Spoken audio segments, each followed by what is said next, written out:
В республике идет планомерная подготовка к отопительному сезону. На местах организованы ремонтные работы теплосетей и оборудование на объектах ЖКХ. О том, как обстоят дела в Хангаласском улусе, узнавала наш корреспондент Виолетта Засимова. Отопительный сезон не за горами. Власти Улуса уже начали планомерную работу в этом направлении. На данный момент ведется деятельность по замене труб тепла и водоснабжения и прочие ремонтно-монтажные работы.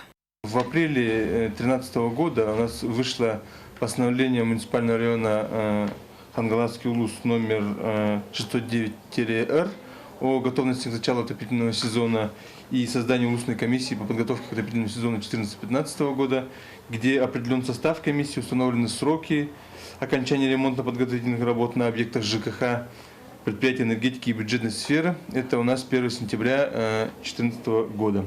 Установлены сроки завершения оформления паспортов готовности к работе в зимний период.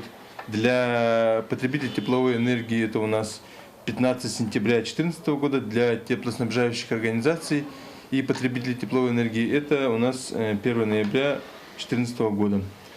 Также недавно состоялось совещание по подключению частных домов 6 муниципальных образований, таких как Синск, Кытыл-Джура, Едяй, Титары, Качекаца и Кердем, к центральному отоплению. Всего заявки подали на 104 дома.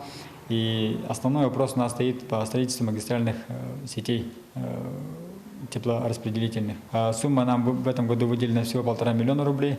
И мы сейчас будем ставить вопрос об увеличении объема финансирования, так как у нас желающих более 100 человек. Всего стоимость работ составляет 16,5 миллионов рублей.